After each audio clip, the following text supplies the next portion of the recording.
my brand new DJI Avata 2 fell out the sky and I nearly lost it, but let's get to that later. But firstly, this is the DJI Avata 2 review, and this is so exciting because honestly, this drone makes me want to sell all my other FPV drones. It's so convenient, it flies great, you put in your bag, everything's so compact and great for traveling. And for the record, DJI did not pay me to make this video. This is not a sponsored video. That being said, DJI did give me this drone early to fly, but making this video takes a lot of time. And let's be real, my YouTube channel is freaking tiny. They're not going to watch my video anyway, so I'm like a drop in the ocean. No one cares. Let's keep it real and get into this review. First things first, we are at a beautiful location, and one of the million-dollar questions is, can this thing even fly good? It's a small cine whip. This thing is tiny. It's like the size of my face. How does this stack up to a traditional 5-inch FPV drone? That's basically what you see everything on Instagram. You use a 5-inch drone, do some crazy dives and all that. I have a particular line. I want to do a little power loop with this drone. Let's see if we can do it. I honestly don't know if I can pull off the shot or not, but here it is.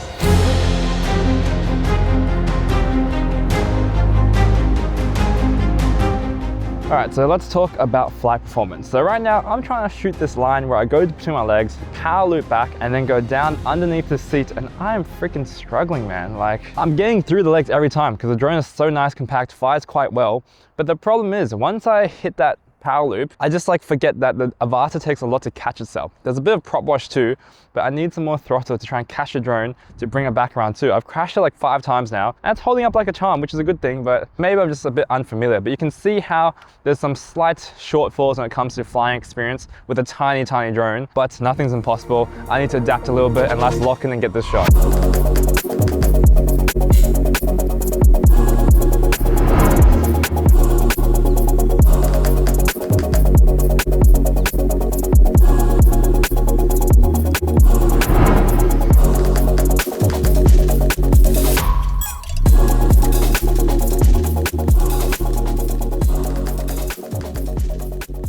Oh my goodness, that was a drone battle. That took like 20 takes to get that shot. It wasn't perfect, but honestly, it did a pretty damn good job in the end.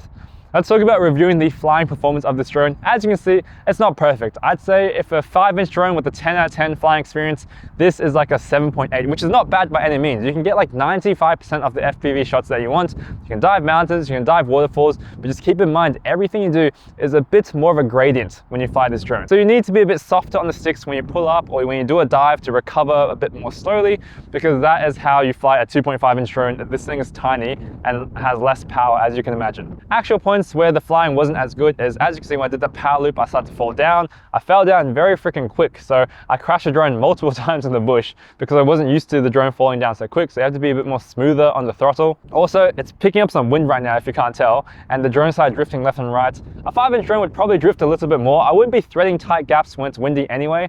You can't fly drones very well when it's windy. It's a lot harder, but you can still kind of manage. Lastly, because this drone has less power, doing a big pop and getting like height when you do like a split S, for example, isn't as easy because 5-inch drones have lots of power. You can go straight up, look down, have a cool FPV move. This is a lot more gradual when you do a look down, and you probably can't just like get amazing pop as well because the thing is so small, which is expected. Let's talk Goggles 3. And these things are absolutely ridiculous. I don't know why I put them on, they're not even on, but everything looks perfect, everything looks crystal clear. You can see every inch, every corner of the screen. That wasn't apparent back in the day with the Goggles 2, so they've made some huge improvements. This thing is great. Got the remote ID on the back, which might rub the people the wrong way, but long story short, these things are amazing. And I can confidently say these are the best DJI goggles ever. Looks amazing, everything's so well tuned. You got pass-through, you can literally see through the cameras in front. Bit of a gimmick, but I guess it's cool. Consider buying these for yourself if you want to use the O3 Air units or the brand new ones coming soon. Alright, now let's talk DJI Controller 3, and honestly I think it's pretty similar to the old one. I think a big improvement is they've gotten rid of the antenna, and that thing is very flush, so you don't have to waste an extra 2 seconds when you like open the controller. And although that may seem a bit underrated, every single small thing that makes flying faster is very welcome in my books. If you're a drone pilot, you've probably been to a location and you think, oh, I can't be bothered flying my drone. That's because all these small things add up. Other than that, these sticks and everything are basically the same. I don't really see that many differences. I put my longer sticks to help me get better control. You should definitely buy this on Amazon. It costs $10, makes you fly like a better pilot. Watch this video here, and honestly, just well built, very light, easy to fly. Not super different, but you have to buy it anyway for the new drone. A little bit suspect, but it is what it is. All right, so the flight time on this guy is incredible. I was like going around. I wasn't ripping it like crazy. I was trying to get this line again and again and again, and I clocked in about like 8 minutes, no worries. So in manual mode, I'd say you can get all the way from like 6 to like 10 minutes, depending on how hard you push the throttle. Naturally, because this is a small drone, you're going to do a lot of cruising, so you wouldn't expect to go that hard on the throttle, but the flight time is pretty damn good. So if you're looking to buy a fly more, you might be able to hold off, especially if you just carry a portable charger. Just plug it in after you're done, go to the next spot, because personally, I don't feel like I would need that much flight time anyway to get the shots I want. So I could easily get like 3-4 lines with one battery, call it good for a session, plug it in, maybe go to the next spot and then fly again. So keep that in mind. Now let's talk durability, and I literally crashed this thing about like 5 times just then, and it's holding up pretty damn good. There's a bit of greenery on the side of this drone. You could probably have a better look up here. It's a little bit green on the side. I crashed on the ground, I crashed into bushes multiple times, and it still flew fine. The one thing I will say I really like is that I kept crashing it into my legs, and it was just like a gentle tap, lovely tap, very safe to fly around humans, which is a reason to buy this drone in itself. You can't fly a drone or a 5-inch that's like heavy, has a lot of power around a human, which is very dangerous. When this thing did crash, it just like bounced back up and flew perfectly fine. We'll get to the little incidents and things that are a bit suspect in a very short moment. I'm going to talk very quickly about stabilization as well. Rock steady always looks great, but it's not the same flowy FPV type things you see in terms of stabilization. You need to put this in gyroflow, film wide, you get that classic stabilized whooshy look. That's what FPV is these days. So regardless, if you want that look, you need to put it in gyroflow.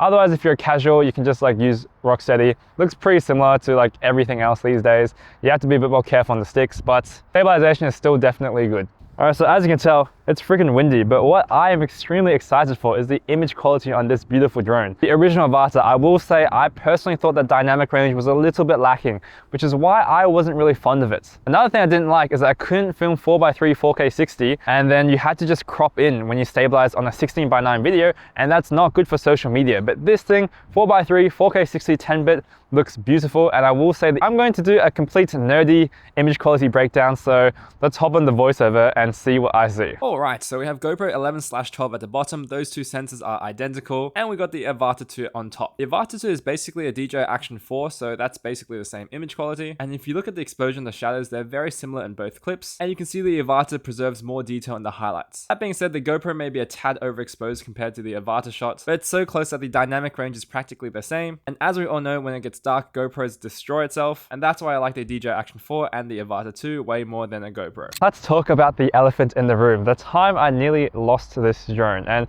let's talk about the negatives of this drone. There's not many, but sadly there is still an issue of the Avata tumbling over and like falling after doing too many yaws. So basically in the old Avata, if you like yaw too hard, the drone would literally like tumble down. It might recover itself, it might fall out the sky, but unfortunately, that kind of happened to me again. So I was flying this drone in these beautiful, awesome colors, and I wanted to do a dive and a sharp turn to dive this river and just get really close, and I nearly lost the thing. The thing just like tumbled.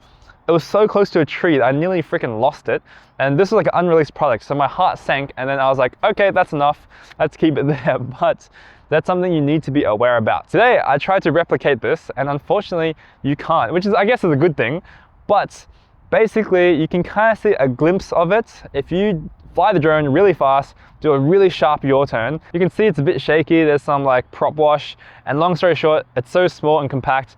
Doing these sharp yaw turns are not what this thing is made to do anyway. So after doing my personal testing, I don't think this is that big of an issue, because I was trying to make it tumble in this scenario here and I really couldn't. So I was flying pretty regularly and just doing like some sharp turns, and it looked fine. I think what happened to me is I was flying and diving a bit too fast. Honestly, that's not a very cinematic shot anyway, doing such a sharp turn. It would have been kind of cool, I guess, if it's a fast FPV shot on Instagram. Do not fly extremely fast and then do a very, very sharp turn, because the thing might tumble and it's not made to do that anyway. Other slight issues is that sometimes when you crash and you're in like a bush, which is what happened to me again, it doesn't recognize that it's turned off. So it'll basically just blow out the battery. Well, it won't blow out the battery. It basically just goes off for ages, runs all your battery down until you get the thing and recover it.